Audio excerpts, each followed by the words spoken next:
pekerjaan Sinematek memang semakin banyak ya untuk itu, sehingga memang kalau Pak Joni, Pak Sony sempat baca ketika saya diangkat pertama kali menjadi kepala Sinematek Juli 2019, di situ saya langsung menyusun program Juli sampai Desember, karena mulai Juli 6 bulan, yang kemudian program tahunan.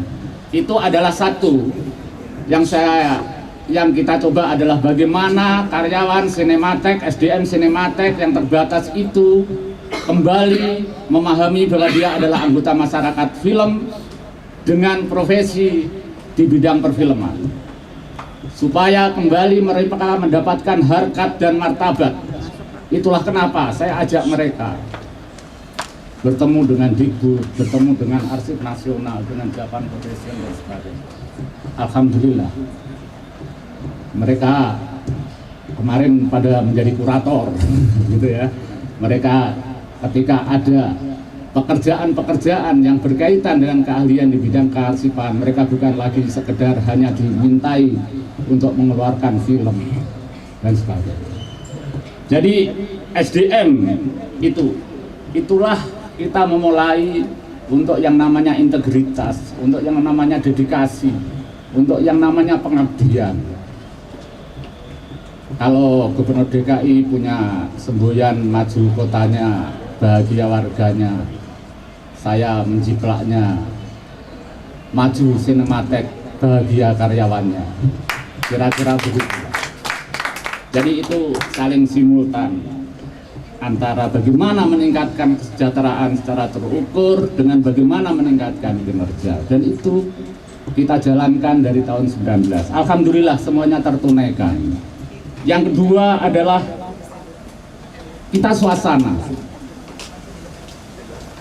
Jadi sekaligus Pak Joni, Pak Sony, Pak Pong ya, kenapa ruangan ini langsung kita rombak lantai 5, kemudian lantai basement, kemudian kita bekerja sama dengan Bu Fani. Nah, ini ada Bu Fani, ya kan? Kita intens bekerja sama, bahkan sampai Sinematek itu mewarnai di lobi itu dan sebagainya. Karena tempat itu menjadi bagian yang penting untuk kita bagaimana memiliki semangat untuk bekerja, untuk berintegritas, untuk berdedikasi, dan untuk kita mencapai tadi mengemban amanat yang pernah ditinggalkan oleh pendahulu-pendahulu kita. Itulah kenapa kita tata, tentu dengan yang terukur, dengan yang itu. Oh iya, di masa saya masuk juga ada Pak Satiri itu karena pensiun. ada dua ya yang pensiun, satu Pak Aten dan sebagainya. Tidak kalah penting mengelola Sinematek adalah pengelolaan dari Sinematek itu sendiri. Itulah kemudian yang kita lakukan secara simultan bersama teman-teman karyawan semua itu, bagaimana ini dalam Sinematek. Maka kita susun namanya standar operasional prosedur, SOP, menyangkut serah simpan pinjam, menyangkut pelayanan dan sebagainya. Sekarang kita punya standar untuk itu, namanya standar operasional prosedur. Kita susun bersama, semua berpatokan di situ dalam rangka manajemen, dan ini semua berbasis pada namanya kode etik kearsipan yang juga sudah kita susun, dan itu adalah mengacu pada etik kearsipan internasional. Kita semua ada. Mas Daniel yang dari Solo baru pesan tuh ya, udah dijilid ya, apa sih standar Sinematek dan sebagainya. Nah, ini semua berbasis pada undang-undang, ini semua berbasis pada peraturan. Kita ada undang-undang perfilman, ada undang-undang kearsipan, ada undang-undang hak cipta dan sebagainya. Kita harus patuh di situ. Bersamaan dengan itu kita melakukan apa yang namanya reinventarisasi dokumen. Kita lacak semua dokumen. Sebenarnya film Sinematek ini punya siapa? Dulu bisa sampai di sini kenapa? Sudah hilang, ada catatannya atau enggak? 5.000 lebih film, termasuk perpustakaan. Sekarang kita temukan dokumen-dokumen dulu ada yang menitip, ada yang dibeli oleh Pak Mesbah atas nama Kepala Sinematek. Ada yang kewajiban kita boleh mengkomersilkan tapi hanya untuk perawatan. Ada yang perjanjiannya setiap dipergunakan kita mendapatkan 10% dan sebagainya. Intinya yang ingin saya katakan adalah teman-teman Sinematek sejak tahun 19 itu melacak seluruh aset ini, apa status hukumnya. Sebenarnya menjadi amanah dari Pak Joni juga ketika coba di situ dulu Pak ya. Itu kita lakukan Pak. Alhamdulillah hal seperti itu kita tunaikan ya. Dan sekarang kita bisa itu semua terdokumentasi dengan baik. Kemudian kita lakukan namanya revitalisasi pelayanan. Jadi Cinematek ini adalah lembaga nirlaba yang kalau menurut komentar Seno meskipun terpinggirkan, tetapi kita memberikan pelayanan, itu yang utama.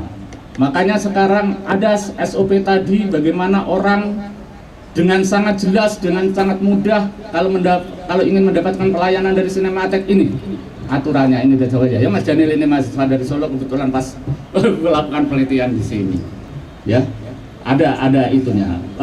Begitupun juga kunjungan orang menonton film tetap nggak bayar. Tapi ada aturan-aturan bagaimana kalau rombongan, bagaimana dan sebagainya. Dan alhamdulillah semuanya tertunaikan. Kita relatif meningkat kunjungan tuh hampir setiap hari ada.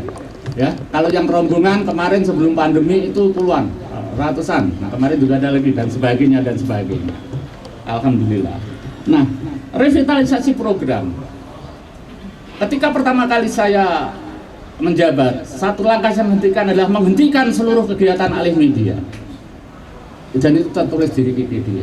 Karena apa? Alih media ini rawan terhadap pelanggaran hak cipta. Seminggu yang lalu saya ditelepon oleh Mas Slamet Raharjo, marah-marah karena filmnya Langitku Rumahku akan ditayangkan dari. Dan dia tanya kepada Dikbud, itu film dari mana? Dari Dikbud. Dikbud dari mana? Dari Cinematek. Terus dengan awalnya marah-marah, please, itu film saya titipkan di Fukoda, saya begini-begini dan sebagainya, kau kasih sembarangan dan sebagainya. Saya jelasin semuanya itu. Dan ini bukan hanya sekali, 2 kali Pak Joni. Oleh mana saya dibawakan pengacara, oleh kemarin dari waktu itu lebih awal lagi, Deddy Miswar karena filmnya Naga Gunar, semua larinya ke Cinematek dan sebagai saling klaim. Tetapi karena kita punya standar, ini Pak Andas nih yang rajin nih, kita punya standar SOP yang jelas berbasis hukum dan sebagainya. Nah itu semua bisa terus. Dan dari sisi lain, bapak-bapak, ibu-ibu ya, Cinematek sangat menghormati siapapun. Makanya tahun 19 itu, tahun 19 itu langsung Cinematek memberi penghargaan namanya Honorary Award, yang hari ini nanti juga akan kita. Itu adalah bentuk penghormatan kita kepada produser, kepada mereka yang peduli berperan dan berkolaborasi dengan Cinematek. Alhamdulillah, justru karena semuanya itu kita tatalah, Rapi Film tiba-tiba menyerahkan kembali berapa judul Pak Firdaus itu? 35 judul Kopi Film ke sini meskipun sudah kumpul dengan tanah dan sebagainya karena rusak setelah 3 tahun di sana. Baru kemarin Rudi Sanyoto mengirimkan 3 dus film ke sini untuk ditaruh di Cinematek. Sebelumnya Pak Alfadin ya, yang orang TVRI menyerahkan berapa kardus itu dan sebagainya. Sebelumnya lagi Pak Alek Leo, istri mendiang Pak Alek Leo dan sebagainya. Karena munculnya kepercayaan kepada Cinematek dan mereka di dalam SOP itu mendapatkan sertifikat dari sini sebagai bagian dari dokumen bahwa mereka pemilik dari barang itu atau right itu atau hak ekonomi itu sangat jelas.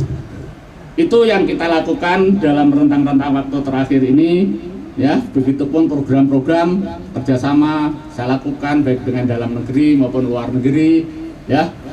Kalau Anda sempat buka-buka YouTube kita hari ini, kenapa kita mendapat ucapan selamat dari Australia, dari Italia, ini dalam rangka kita juga mewarisi, melanjutkan dari semangat Pak Misbah Sabiran yang ingin menjadikan ini bukan saja di Indonesia tetapi juga di Asia Tenggara. Bapak-bapak, ibu-ibu yang saya hormati, satu hal ya, setelah ini pada tahun ini Juli kemarin saya kembali diangkat menjadi kepala Cinematek oleh Yayasan Pusat Perfilman sebagai pengelola Cinematek.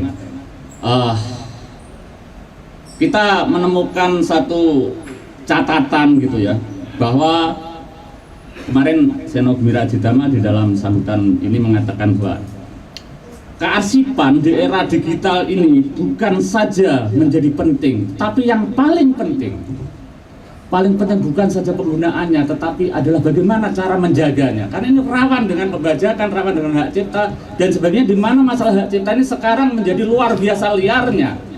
Untuk orang saling menuntut, orang bikin warkopi aja dituntut orang mau warkop, ya kan? Ada foto dipasang di film, dituntut tuh. Falcon kemarin oleh Amazon temennya Pak Aris dan sebagainya. Nah ini sinematik menjadi sumber tuntutan awalnya. Nah ini yang semua kita jaga saat ini. Kemudian sehingga kita sadar dengan segala kerendahan hati bahwa ancaman terhadap kearsipan sinematik di era digital ini ada 3 hal Pak Joni. Satu adalah kita sesungguhnya ketinggalan dalam memahami apa itu pengelolaan kearsipan yang ahli-ahlinya disebut arsiparis, dengan kata lain adalah pengelolaan yang salah. Nah, ketiadaan sumber daya ini kan, arsip ini kan tidak populer. Orang kalau bekerja di museum, di arsip ini kan kesannya orang tua pakai kacamata, memang sudah tua juga kan gitu. Diem nggak ada apa-apa ngurusin barang mati. Sehingga memang akhirnya tidak mendapatkan SDM-SDM yang langsung bisa menjawab persoalan zaman, yaitu era digital. Nah, yang ketiga, ancaman terhadap keberlangsungan pusat kearsipan seperti sinematik ini adalah masalah dana, masalah uang, ya. Karena sinematik itu memang nirlaba, memang satu kegiatan pelayanan kearsipan yang sifatnya tidak komersial, jadi bukan badan usaha. Sehingga ketika dituntut sedemikian luas, maka menjadi serba salah. Tapi alhamdulillah, itu tadi saya kembali hari ini 47 tahun kami bersyukur, apapun keadaannya, apapun tantangannya, sinematik bertahan, sinematik bisa berulang tahun yang ke-47, dan bersyukur juga bahwa alhamdulillah program-program yang kita jalankan oleh karyawan-karyawan itu tertunaikan. Itu memang agak panjang kali ini saya itu karena saya ingin mengatakan bahwa ulang tahun ini adalah bentuk rasa syukur kami terhadap amanah yang kita emban, sekaligus harus saya katakan bagaimanapun bahwa sinematik ini juga menjadi mata pencaharian dari karyawan-karyawan di sini yang gajinya untuk menghidupi anak, untuk menghidupi istri, untuk menghidupi suami dan sebagainya. Alhamdulillah. Maka semoga ini menjadi amal jariah dari Pak Misbah yang tiada habis.